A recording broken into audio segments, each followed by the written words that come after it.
Okay, thank you, everybody. Thanks for coming out. Um, Thanks for the people I know that came out, and literally, I think there are probably 4 people here I don't know. So thank you for coming out. I'm glad you're all interested in what we're talking about today. And and what we're talking about is net zero energy homes. So the first thing we need to do is define what net zero is. A net zero home is a home that is a home or structure or building, whatever, that generates more or equal to the energy that it uses. It I have some homes that are not quite net zero that have done most of the elements but haven't put on solar panels or haven't added the final one to get to net zero. But they're smart. Smart homes, meaning intelligently designed, not smart technology wise, but smart design have not added those extra pieces that are going to take them over the hump to be net zero. So there are certain elements that go into a net zero energy home.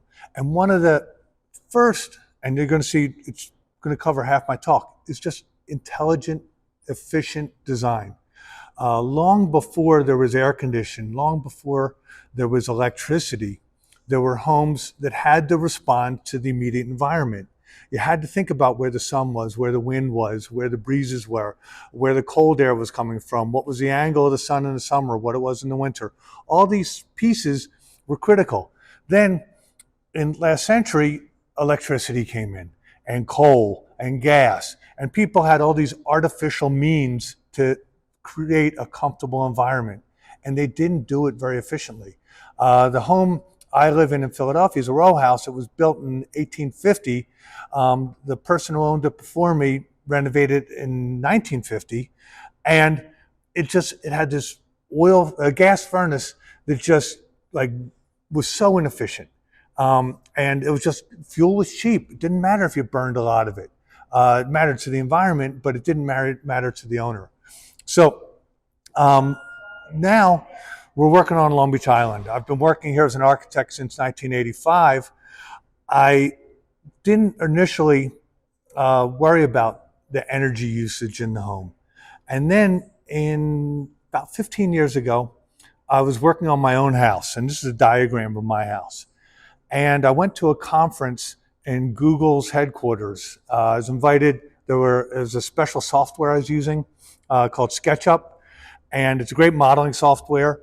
And I went to this conference, and one of the talks at the conference was talking about how to model for passive solar, how to calculate sun angles.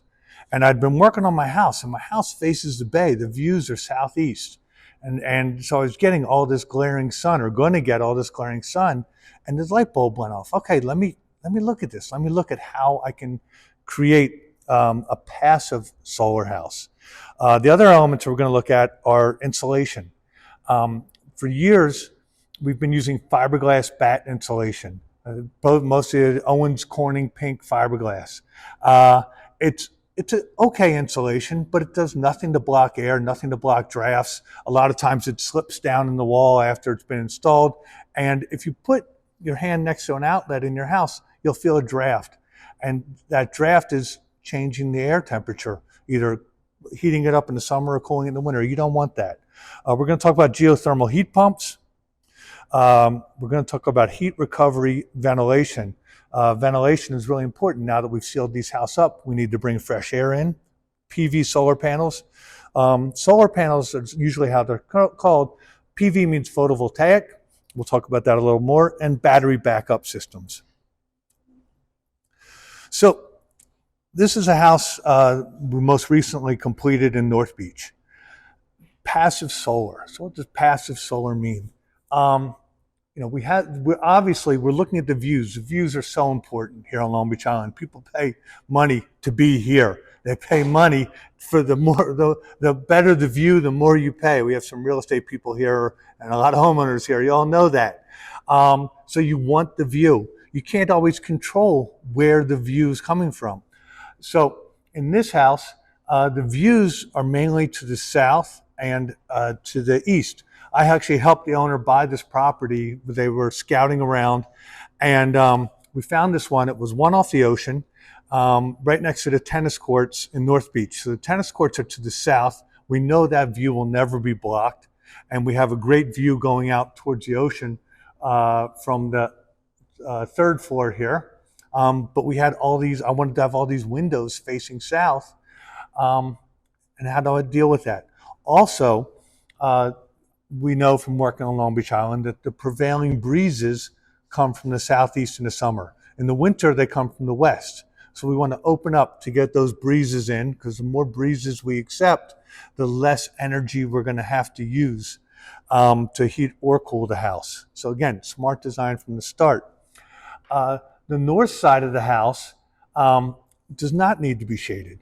So I'm not going to treat the north side and the south side the same way. We're not going to waste money and materials putting sunshades just because to match one side. There are different environmental conditions on the north and south, so the house is going to look different. There's a woman here whose house is in Surf City, or we're working on design right now. I showed the design to Danielle. I said, this is going to be on the house tour someday. And she said, well, Sam, it doesn't look like the rest of yours. It doesn't have sun shading. I said, that's because it's facing north. So we have to, when you're looking a different way, you deal with it in different ways.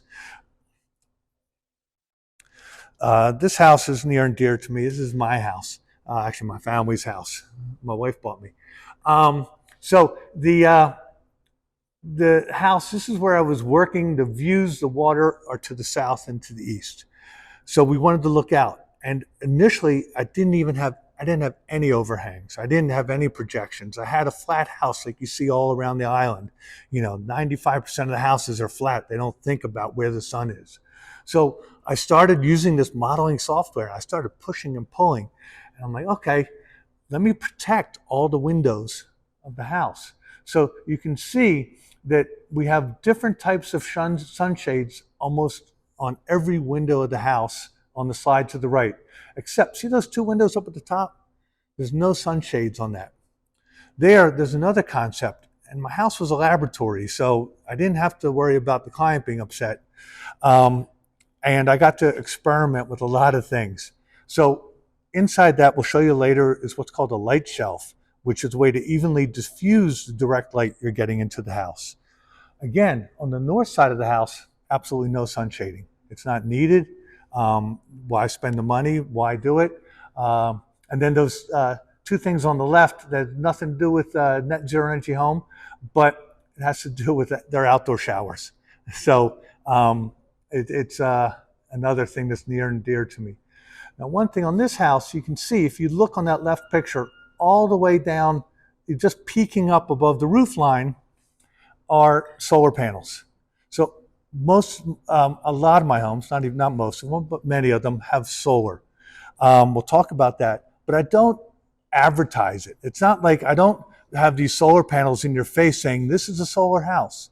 The beauty of a net zero energy home is you don't think about it. Before I came down yesterday, when I have smart thermostats in my home, I went online, I turned my heat up.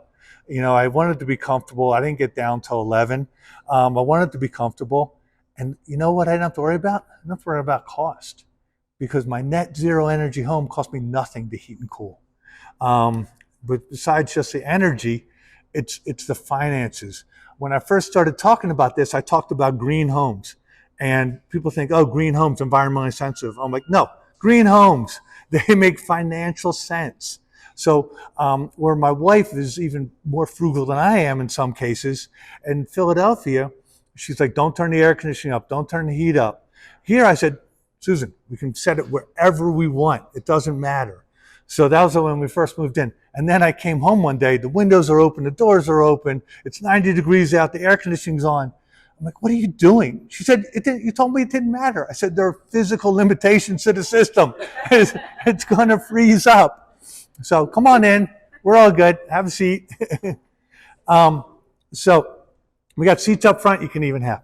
So again, we have to think about the environmental conditions, and we think about the costs. And the costs are important because a net zero energy home is going to cost more up front.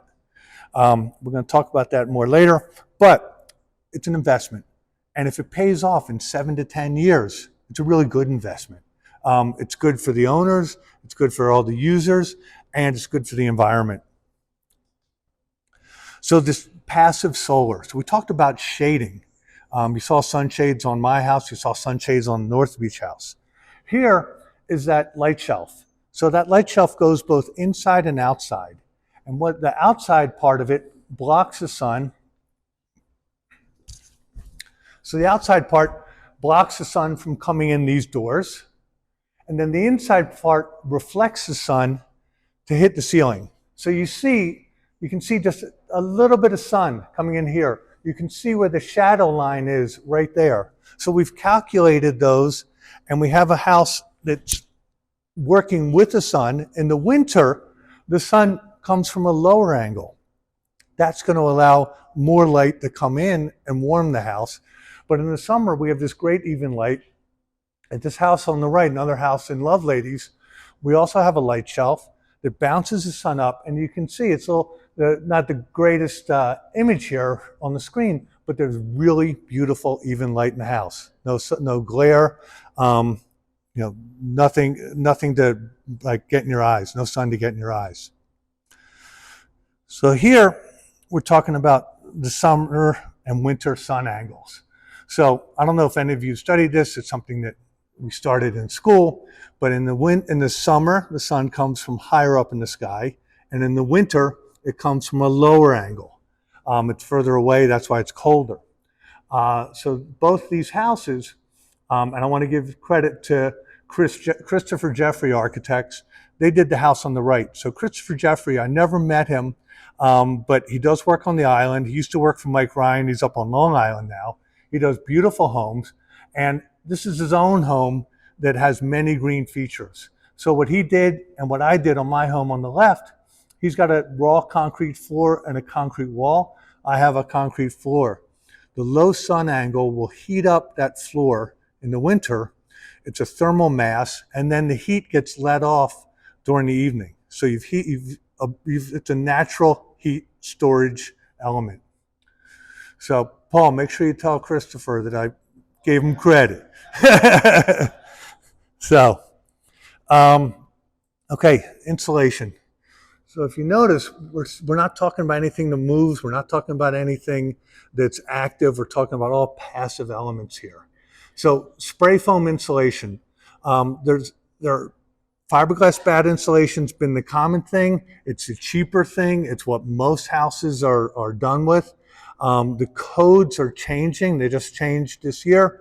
And we have to reach much higher standards. So you're going to see spray foam in a lot more homes than you used to, because you can't meet the standards using fiberglass bat unless you do what's called outsolation, which is actually a really good thing. You use styrofoam boards and put them on the outside of the house. We have not gone that direction because it requires different construction techniques. And we really respect, even though we're doing modern homes, traditional building technology and traditional building science. So if you use the outsolation, you have to find other ways to attach windows, to attach siding. So it's not something that we're into. I don't know if it's somewhere we'll go, but we're also concerned about the building science. There's a thing called the dew point, and a dew point is where you trap moisture in a wall. So you want to make sure that you're not trapping moisture inside a wall cavity. You want it either to be on the inside or on the outside, but you don't want your dew point giving you wet walls inside in the middle of the house. On the right here, we see on the right-hand side, we have fiberglass bat insulation. It allows drafts in, it allows heat in. And then on the left, you see these comfortable, happy people with their spray foam insulated house. So, and then the spray foam, here's the applicator. That was actually the day they were spray foaming my house almost 15 years ago. The spray foam material, when it's being installed, is an unhealthy material. It's got unhealthy gases. Once it cures, which happens in about a week, you're fine. So when the spray foam's being applied, nobody's in the house without protection. After that, it's inert, it's just there, it's fine material. On the far left, you see the spray foam, and then you also see some blue material. So one thing we do on our house is nothing to do with the energy or net zero, but we insulate between all interior walls and floors and ceilings. We do that to reduce sound insulation. You know how some homes sound really hollow and you can hear people talking? That absorbs so much sound. This was one of the experiments in my house, not insulating the walls, but we used recycled denim insulation. It turned out to be very expensive compared to the other insulations that we get are normal sound insulations. So we haven't continued to use that. It does the job well, but we just determined it wasn't cost effective. Geothermal. So put this down, this will be a little while. Geothermal heat pumps. So how many of you know what a normal heat pump is? Show of hands, anybody? About half of you. Okay, so heat pump. So your air conditioner is basically a heat pump. And we have the compressor, the condenser outside. So we have this liquid, and you have a fan coil unit, and the liquid goes into that, and we're trying to cool it. Well, it's 90 degrees out. You're trying to cool it.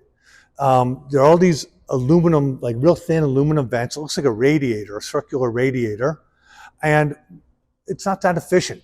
Now, two reasons it's not efficient. One, because it's 90 degrees and humid. The other is, as soon as you put that unit outside in the salt air environment, it starts to corrode like everything else down here. So you lose efficiency from day one. Geothermal, you can see them installing the wells there. So we have 3 or 4 wells that go 300 to 450 feet into the ground. Once you get below 10 feet into the ground, you hit 55-degree ground temperature, and it stays 55 degrees all the way down all year round. So you can see right here, we have 1, 2, 3, 4 wells. They're all connected. There's a combination of water and antifreeze in those pipes, and they go up and down and up and down and up and down. This diagram shows it a lateral one, but it comes out, in this case, we're looking at the heat cycle. It comes out cold, and as it goes through the ground, it's pulling heat off of that 55 degrees, and then there's a compressor in the air handler inside, which takes that, turns it into warm air, and distributes it in the house. In the summer, it actually basically goes backwards and brings in cool liquid and cools the air. It's more efficient in cooling. It's 50% more efficient, more cost effective than conventional air conditioning. In the heating mode, it's 20 to 30% more efficient. In the heating mode, sometimes we do need a backup, and we do have electric backup on all the systems that we design. So it's not like a lot of people think, oh, geothermal, it's like Iceland, they're bringing these thermal wells. No, it's not that. It's just a constant 55-degree earth temperature we're using to transfer heat. If anybody's thinking about the aquifer, we do have aquifers. This actually goes through the aquifer, but it's a sealed pipe. It's basically, it looks kind of like a garden hose. It goes up and down. No liquid goes out of it. Nothing gets exchanged except for the heat. So, and then we have no equipment outside. So that condenser that you have outside for your air conditioning that's rotting, that's rusty or inefficient, that's not there. They're also noisy. So this is a pump that goes to tubes, and the pump's inside the house. They're little pumps, they're this big. In my house, I have 2 of them. They send the liquid down into the ground. There's nothing outside, there's nothing to rot, there's no noise, there's no space taken up. It's an efficient, effective system. Okay, we talked about this insulation and these spray foamed houses and the fact that there's no drafts. This is actually one thing that I didn't pick up on initially. My house didn't have it. Again, my house was a lab. It's where I learned a lot. So when I would get down to my house, I'd come in and I'd be like, it smells stuffy in here. It smells stale, because there was no draft coming through the walls. So we use a HRV, heat recovery ventilation.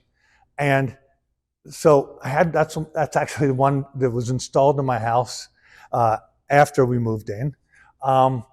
And it's funny, I didn't really know the science behind it. And it's one of these things that, like I say science, it's really simple. It's a box. It's got, and there's a diagram of one. So it sucks in cold air from the outside. This is on the heating mode. It takes the stale air, goes back. They're in separate chambers, but the air coming from the house goes around the chamber of the air coming in, and it conditions it as they pass each other. So you're not just having a fan sucking in cold air in the winter from the outside. You have a fan that sucks in cold air but conditions it with the warm air that it's sending out. So it's a heat recovery unit. It's made all the difference in the world. I actually have scarred lungs and asthma, so I have to be really sensitive to these things. My clients get the benefit because I'm the canary in this case. But we have it worked out, and it's one of the common elements in a net zero energy home. So those are two active things, the geothermal wells and the heat recovery system. And now we have the solar panels. So the solar panels are like putting money in the bank. So these are photovoltaic panels. They reduce or eliminate your electric bills. They're SREC credits, and there's a 30% federal tax credit. So, sorry, it's going to be a little dry right now, but we have to get through it. So the heating is all electric, whether it's geothermal or the electric backup. We can have electric hot water heaters. There actually are more efficient hot water heaters now with heat pump hot water heaters. It's a very new technology, but they're much more efficient than the old electric hot water heaters. We actually still like gas tankless hot water heaters because you're not storing water for extended periods of time, especially in a beach house when you're not here. You're only heating the water as you use it. So it's a little bit of a trade-off, but we're generating so much electricity, I kind of say it cancels it out. SRECs. So SRECs, in New Jersey, the state government has required the utilities to generate a certain amount of green energy. So they, besides your electric panels turning your meter backwards, the Atlantic City Electric pays me as an owner through SRECs credits for all the electricity I generate just to call my system part of their system. So my system's been up for about 13 and a half years. I've gotten a little over $33,000 in the bank. I've also never paid an electric bill. I have running right now about $1,000 credit towards a little bit of electric I use each month. I do see on my bill, actually I should have taken a picture of that. So you see when you get the electric bill, they have that graph. Mine has no usage during most of the year. And then in the winter months, I do use electricity, but that gets canceled out. So I don't pay electric bills. And the SRECs, they keep changing them, but New Jersey's still good. Pennsylvania has almost nothing, and that differential makes it so photovoltaic solar panels are not viable financially in Pennsylvania. You can still use them, it still helps, it will reduce your cost, but it's not as cost effective. 30% federal tax credit. That's actually on the photovoltaic solar panels, the battery backup, the geothermal heating and air. So geothermal heating and air. Let's say standard, I ran the numbers on another house. Standard heating and air for that first house I showed you would have been around $45,000. The geothermal interior system cost about $10,000 more, and the wells cost about $45,000 more. So we've gone from a $45,000 system to a $100,000 system. And you're like, well, that doesn't make any sense. Well, okay. Now, when you build a new house, this is a kind of a hack.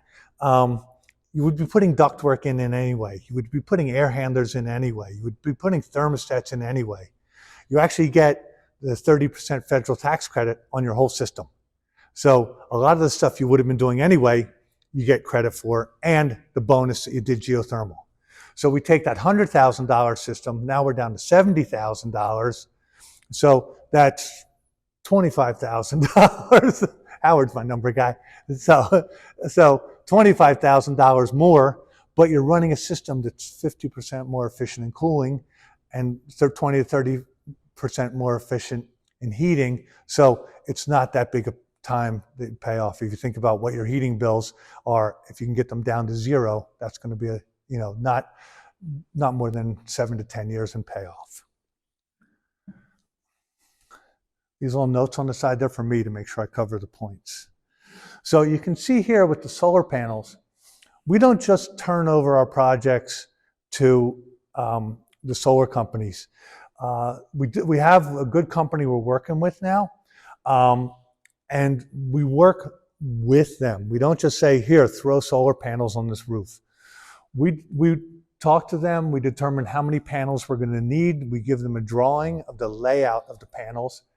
So this is the garage, looks a lot better now than of the first house you saw.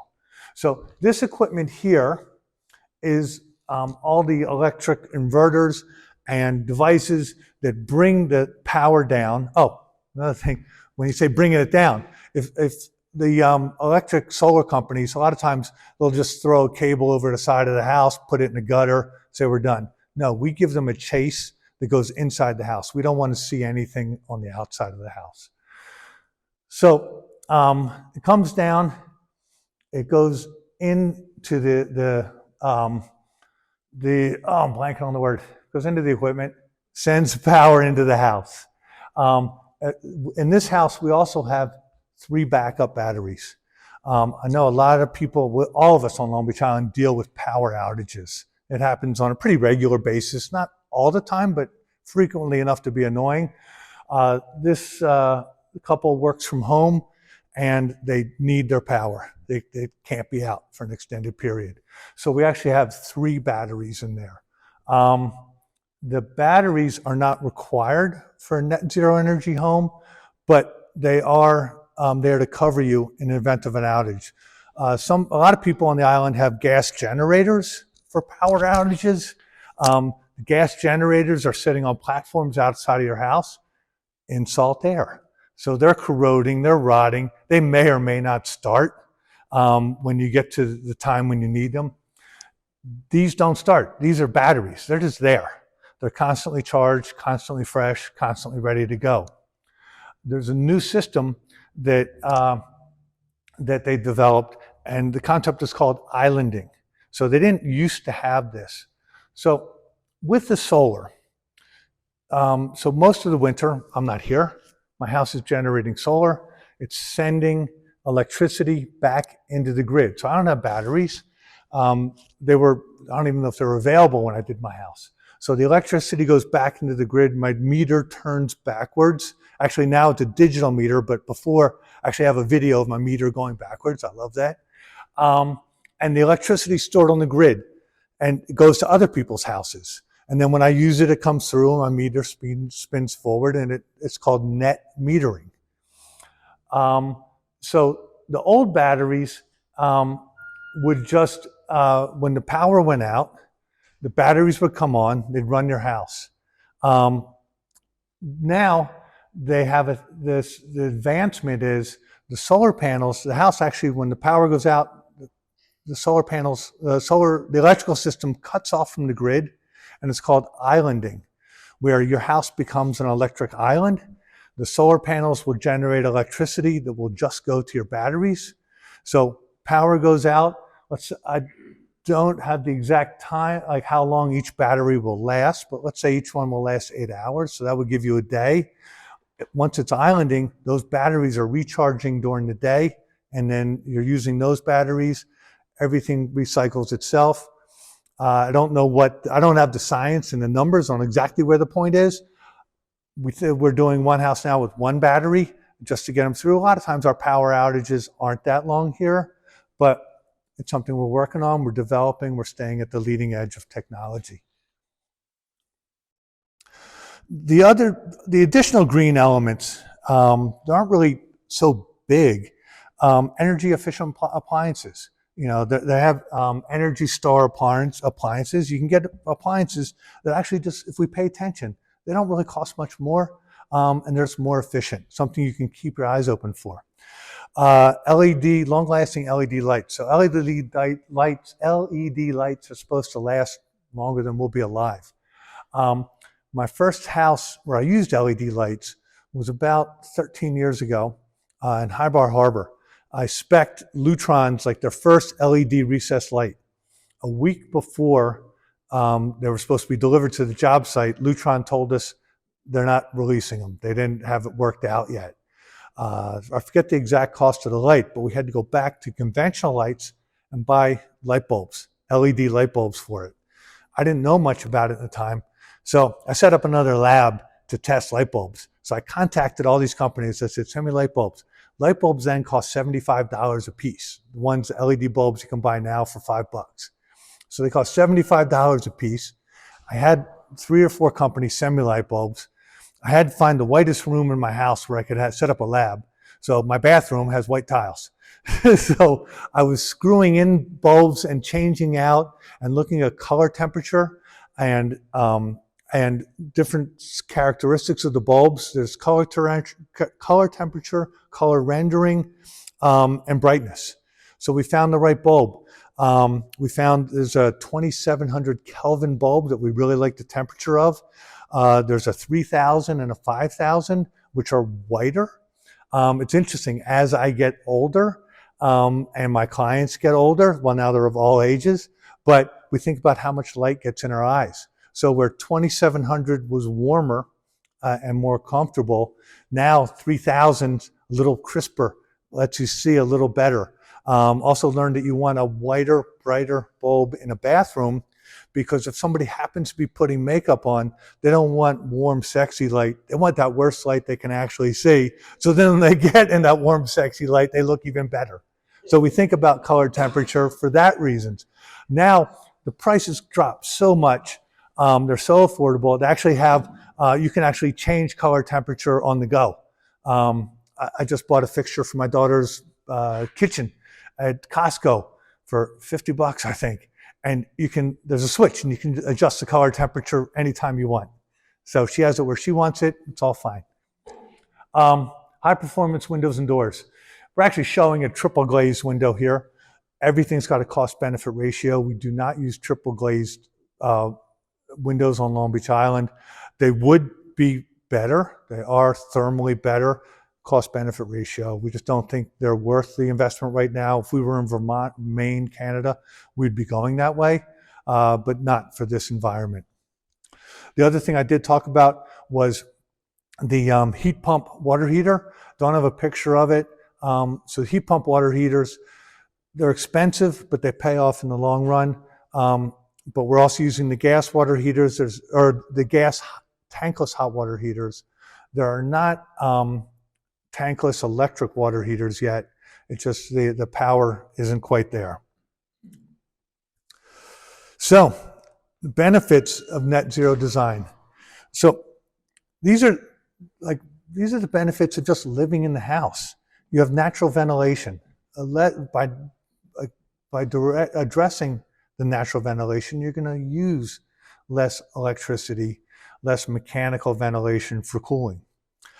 Sun shading and even light. The house that had all those windows facing south, you're not getting any glaring sun. You're getting even light. If you look at an artist studio, traditionally they have really big windows facing north, because that's where the even light is. With the sun shading, we're getting that even light on the other elevations as well. The one that's really challenging is for our bayfront homes when you get that setting western sun. Because once that sun gets down really low, it's really difficult. Like, you can't do it with a fixed thing. You have to have movable shades. But even with movable shades, you can buy them at different opacities, so you can choose how much light you want to come in or out. Hyper insulation to reduce the heating and cooling loads. We use spray foam insulation. It's the same foam they use in an Igloo or a Yeti cooler. It makes the houses incredibly efficient. It makes them comfortable. It makes them so they're not drafty. It just makes them more comfortable. All these things that continuous fresh air from an HRV system. Again, I learned firsthand that I needed to bring this fresh air into the house. And so we have the HRV system specified for all our houses that we're using spray foam, and all our houses have spray foam, to bring fresh air in, to keep it comfortable for the inhabitants. And then harnessing solar energy to minimize the operating costs. So in some of my houses, there's one or two here that you're going to see, they don't have the full package, they haven't gone solar, but they have all the other benefits. One group of people that aren't here today are my family. And they don't think about a net zero energy home, my daughters and my wife. They just live in it. And it's not, you're not like actively like doing anything except enjoying it. It makes it more enjoyable, it makes it more comfortable, makes it a better house, and it happens to make it cost-free after your initial investment and after your payoff. So now I'm just going to go through a couple case studies. This is that house in North Beach. This is the solar panels that we see up on the roof that we laid out. We have the ribs underneath them. You cannot see these from anywhere except a drone or a plane. You see the sun shading. Now this family, husband and wife, he used to have red hair when he had hair, and they're very fair-skinned, and they wanted a lot of places to sit in the shade. So a lot of people say, oh, this house is so big. It's really not that big. If you look, there's a big area upstairs. It's really just a covered porch. So you can be on the third floor, you can be in the shade. You can come out of the bedrooms, you can be in the shade. The kids can line up in the sun, roast all they want, but the adults can sit in the shade, they can eat in the shade, and they can lounge in the shade. So we think about that's the quality of living for everybody using the house. This is more of the sunshades. A friend of mine is a principal in a architecture firm in Philadelphia, and they do university work, and they do hospitals, and they do the addition to the University of Pennsylvania Museum. And he said, wow, those are really nice sunshades. What manufacturer did you use? I said, no, we designed them. We have a local builder, has a local welder he likes to work with. Originally, we were going to do these out of wood, but we realized that if we do them out of metal, they could be lighter and last longer and require less maintenance. I don't know how much people know about metals. A lot of times you have powder-coated metals. I hate powder-coated. We used it a lot in the 80s on railing. Failed every time. And you know, you get a little crack in it, you get moisture under it, the salt gets in there, it bubbles up and blows the finish off. These are anodized. So anodized aluminum is what you see on boats. And this will not fail. It'll lighten a little bit, but it's not going to fail. These are just more of the areas that you can hang out and be comfortable. In the shade, we have fans if needed, energy efficient fans in this case, and shaded areas to sit on the upper floors. This house is another net zero energy house. It's a less modern house, a little bit more traditional. This owner actually said, I want as many green elements. It's funny. She said, I want this house to be green as can be. It's the most important thing.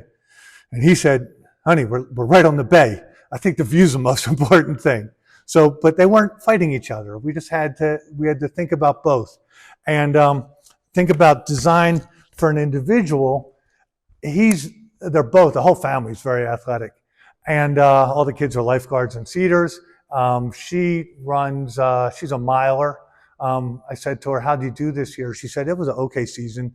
I said, you're first in your age group, weren't you? She said, yeah, but it doesn't count, I'm old.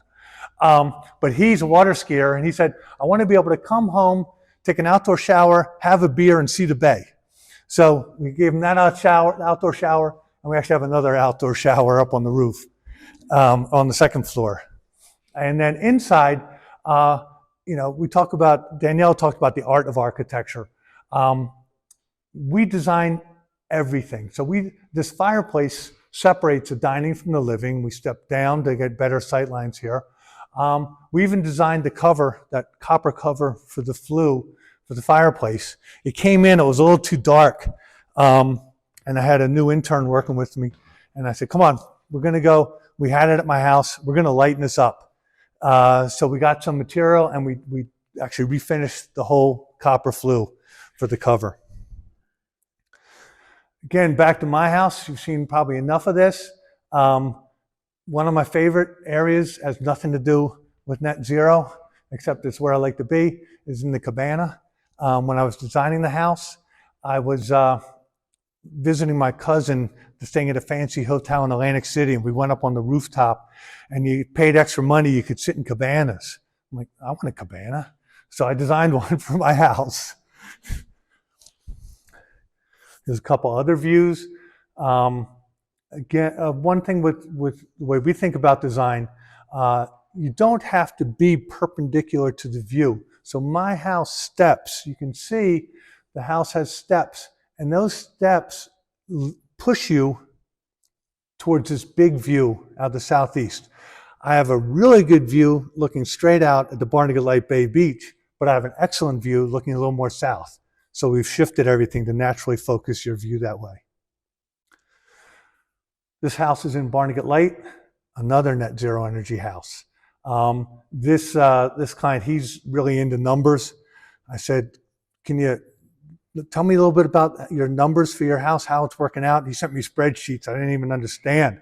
I said, what's it mean? He said, I'm paying nothing. So he's, after the initial investment, which will lead to a payoff, he's paying nothing for the house.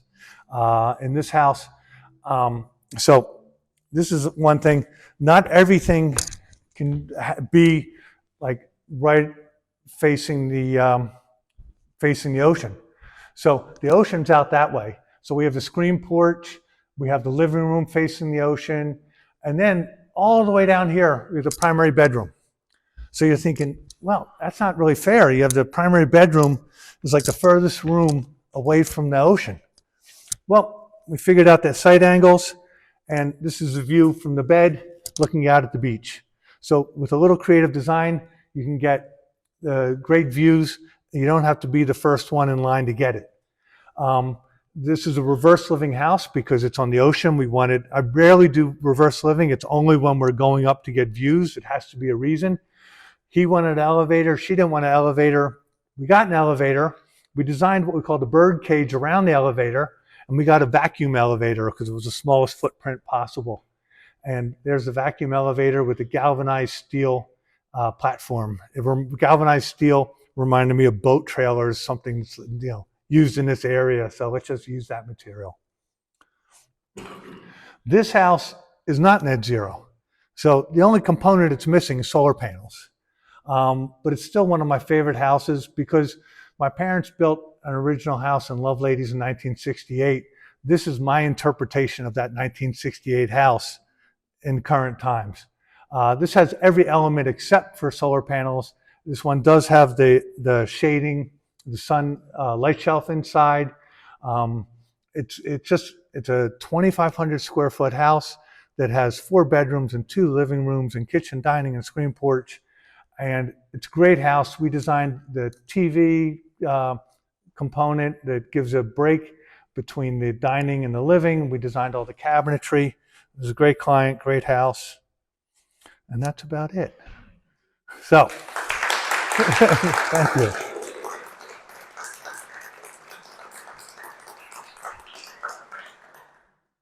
Anybody have questions? Okay. Does the flat solar panel reduce the efficiency compared to having it on an angle?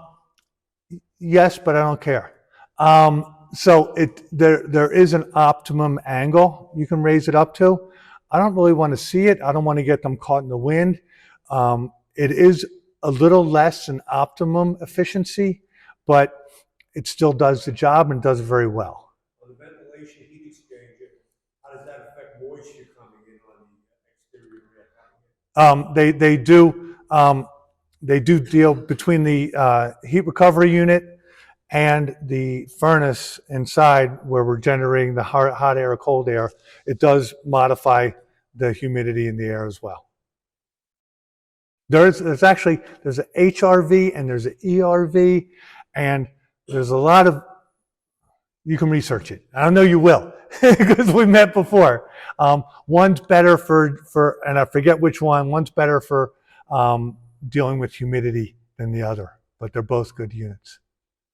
Susan, you had a question? No? Okay. Yeah, I said, when are you going to build me one? Oh. I got one spot open for next year. Yes. Thank you. Has there been any talk about individualized wind turbines? Yes, actually, there used to be one in Loveladies. A guy named Ed Edelstein, his house was affectionately known as the Mickey Mouse house. Because he had the Mickey Mouse mailbox is still there. It's a different house. He did have a wind turbine. I actually lived in the house one winter. He was nice enough to, before I had any money, let me house sit. He did have a wind turbine. I don't know what the numbers were on it. I know it came down before he sold the house. Township has outlawed them. I don't know. I don't have personal experience. There's a little bit of noise from it. So so they're not really happening here. So I don't have experience. But speak about wind turbines. There's a lot of controversy right now about the windmills, offshore windmills. If everybody had a net zero energy house, we wouldn't need to generate offshore energy. So the houses are neutral, so they don't require any additional energy. Any other? Yes. You could only do it with a new house. So you could modify an existing house. It's kind of like a menu. I see several clients of mine here in the audience, and they know we've gone through that. You don't have to take the whole package or part of the package. You can add solar to almost any house. Roof pitch and angle. You don't want the roof pitch so all the angles are facing north.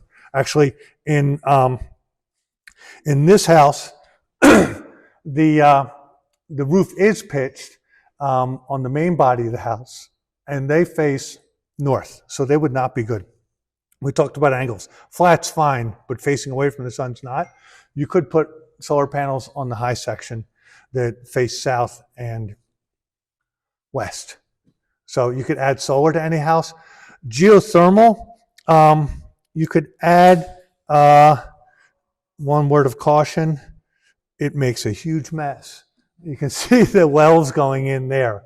But there are people that have put them in Philadelphia in backyards of row houses. So if you can get the pump in, the well digger in there, you can put it in.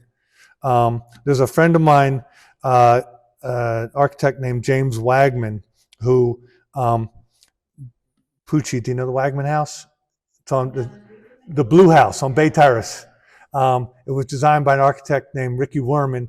Ricky Werman started a little thing called TED Talks. So he designed that house. James Wagman's an architect in New York City.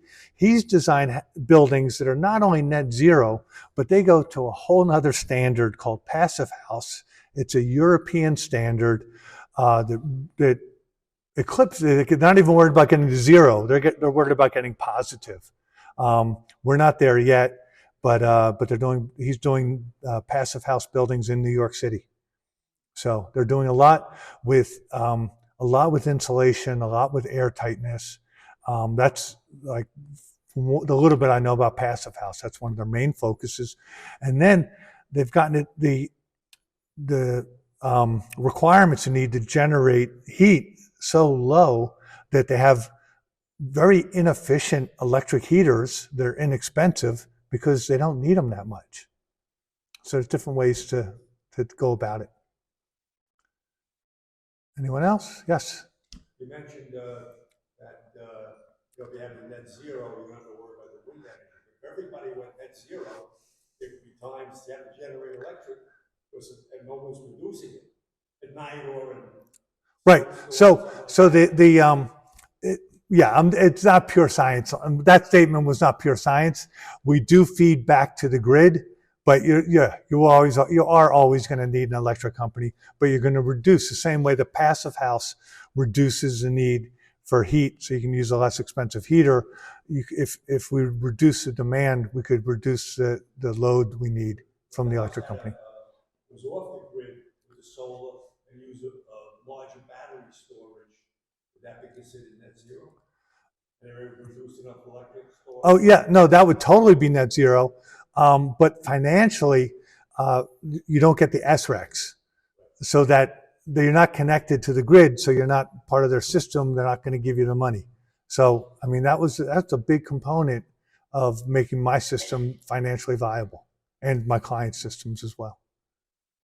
Yes. I'm just curious about like digging down that deep on an island or a little landmass that we're on here. How is that? Is it problematic going that far down? No, it's funny. I've stood next to those well driggers because I like to know how things work. I stood right next to them. I still don't know how they work. I've like looked at them. So they're drilling down, and they're putting basically they're going down and they're putting a hose down 300 feet and coming back, and then they fill the hole in. So it's like digging a hole in the beach. You dig a hole, it's there, it's messy, it's like fills with water, and then you close it in, it's gone. There's nothing serviceable in the wells. In my house, they're in my driveway. I don't even know where they are. I know my builder has pictures of them and located them. Not yet. No, there are no moving parts. It's just a hose underground. The part that would go bad is a pump, and the pump's in my garage. So. And then 3 panes of glass. That's what? You said 3 panes of glass. You wouldn't do that here. So many things are cost benefit, so they do cost more money, but the additional thermal benefit you get out of it diminishes. So we haven't done it yet. We haven't felt the need to do it to meet the requirements that we've set internally to get the efficiency we're looking for. So the same way, it's not net zero, but for a while they were requiring the storm glass. That was required in the building code, but there was a way around it, and I never thought it was a sensible thing. The code officials on the island never thought it was sensible. We don't get that kind of storms with solid objects flying through the air at 40 miles an hour here. But it was required under the building code to have storm glass. Those windows were 50% more expensive. They were heavy. They didn't work well. So my structural engineer, and I don't do my own structures, I have an engineer. A structural engineer had a way around it. If we designed the house as a partially enclosed structure, so if the windows were gone, the house was designed not to blow up and lift into the air, it would all work. And that was accepted by the code, accepted by the building officials. So all the years, and they're not requiring storm glass anymore. We only have done one house because a client wanted it, not because we thought it was necessary. Anybody else? Yes? We have touched on this energy specific, but do you get involved with any larger scale rainwater reclamation? No. So it's a great thing. You don't live on Riviera, do you? Okay, so the house at the end of Riviera is LEED certified. So we looked at LEED certification. It's a Green Building Council certification. It costs a lot of money to get LEED certified. We didn't think it was necessary. They deal a lot with rainwater collection. The reason I asked about Riviera, I've met the gentleman once. I've never been in his house. Someday I'll get there. But he's got rainwater collection.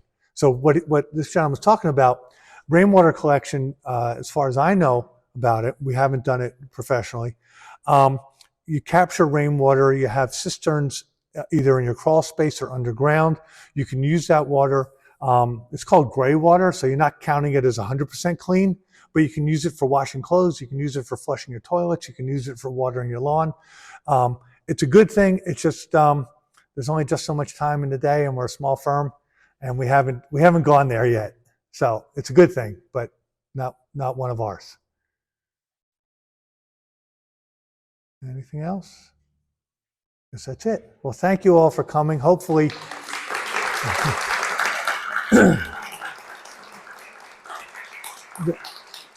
the kids that work for me said, "Aren't you afraid you're giving away too many secrets?" It's like, no, I want everybody to do this.